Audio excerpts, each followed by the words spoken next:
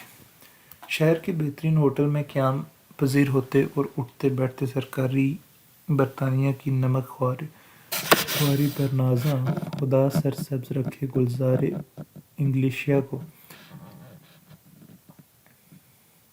قاضی صاحب نے آج سے نصف صدی قبل ضعیف العمری اور نازک مزاجی کے باوجود اسلامی تاریخی مقامات عمارتوں کی تلاش میں ہسپانیہ کا کونا کونا چھان مارا، جہاں ان کا اندازہ بیان بے حد شگفتہ ہے، وہاں ان کی تاریخی بصیرت بھی حیران کن ہے۔ میں جب بھی ان کے سفر نامے اندلس کے اوراق کو دانی کرتا ہوں تو مجھے اپنی کمی مانگی کا شدت سے احساس ہونے لگتا ہے۔ اندلس میں اجنبی ایک کھلنڈر سے لاپرواہ اور کم علم سیاح کی آوارہ گردی کی داستان ہے، مگر قاضی صاحب کا سفر نامہ اندلس ایک محقق اور صاحب علم ہستی کی صحت کا نچوڑ ہے، جس میں ہسپانیہ کے شہروں، دریاؤں، مچھلیوں، پھولوں، زراعت، موسم، ریل، گداگروں، خانقاہوں اور کمارخانوں سے لے کر چوپاؤں اور موذی جانوروں تک کا ذکر ملتا ہے۔ وہ سفر نامے کے آغاز میں لکھتے ہیں کہ میں نے 1924 کا سفر یورپ محض اندلس کے صحرا نوردوں کے لیے کیا تھا۔ یہ اوراق پریشان سامان دلکشی سے معرّہ ہیں، تجارت کی گرم بازاری، مجالس کی دلفریبی، رقص سرور کی بزم آرائیاں دیکھنا مقصود ہو تو فرانس اور لندن کے سفر نامے کو دیکھو۔ اندلس میں راقم الحروف نے سب سے جداگانہ راستہ اختیار کیا، جو بجائے تھیٹر، باغات، محلات، بازارات، میلۂ مناظر، تفریح کے ہمیشہ پرانے کھنڈراتوں کی طرف جا نکلتا ہے۔ ہر شہر کے شکستہ درختہ آثار اسلامی کا ہلکا سا نقشہ ناظرین کے سامنے پیش کرنے کی کوشش کی ہے۔ دلچسپ مقامات کی سیر کے لیے کافی فرصت اور اطمینان کی ضرورت ہے۔ ایک ملازم پیشہ غریب الدیار واقف سیاح 4 ماہ کی قلیل مدت میں اس سے زیادہ اور کیا کر سکتا ہے؟ باقی اگلی قسط میں۔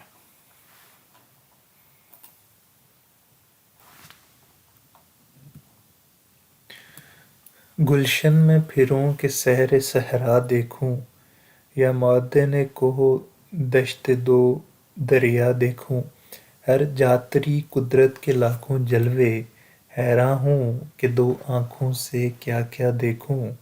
آئندہ اوراق میں قاضی صاحب بھی میرے ہمراہ ہوں گے، امید ہے آپ ان کے طرز بیاں اور وضاحت سے لطف اندوز ہوں گے۔ سب سے پہلے تو سان سبستیان کے بارے میں ان کے تاثرات سنیے۔ لکھتے ہیں، سب شین کا شہر ہلالی شکل میں آباد ہے، دونوں گوشوں پر ٹیکرے آ گئے ہیں، وسط میں ایک ٹیکرا سمندر میں مثل جزیرہ آ گیا ہے، ساحل سمندر پر زن و مرد نلکیوں ریشمی جانگیاں پہنے دوڑتے بھاگتے اچھلتے کودتے چہکے طبیعیہ کھیلتے پھرتے ہیں، جب تھک جاتے ہیں تو وہیں زمین پر لیٹ جاتے ہیں، سمندر میں تیرتے ہیں اور باہر نکل کر تازہ آب شیریں میں غوطہ لگا کر لباس بدلتے ہیں۔ صدہا زن و مرد کا روزانہ صبح و شام یہی مشغلہ ہے، فرصت ہوتی تو ٹینس کے لیے نکل گئے یا رقص خانہ میں جا کر محو کیک خرامی ہو گئے۔ غرض یہ کہ ہر شخص بے فکر و بدمست ہے۔ آج 25 برس بعد بھی سان سبستیان کے ساحل کا نقشہ انہی الفاظ میں کھینچا جا سکتا ہے، دونوں گوشوں پر ٹیکرے یعنی ایکلڈو اور ارگل کی پہاڑیاں، درمیان میں ایک ٹیکرا سمندر میں مثل جزیرہ یعنی سانتا کلارا۔ اس وقت بھی میرے سامنے زن و مرد ریشمی جانکیاں پہنے دوڑ بھاگ رہے تھے، شاید خبر نہیں کہ یہ چہل کے طبیبہ کیا بلا ہوتی ہے۔ 4:45 بجے کے قریب لوگوں نے ساحل سے اٹھنا شروع کر دیا، یوں لگتا تھا جیسے یا تو ان سب کو یکدم کوئی ضروری کام یاد آ گیا ہے یا پھر سامنے والے سانتا کلارا جزیرے میں ایٹمی دھماکے کا تجربہ ہونے جا رہا ہے۔ 4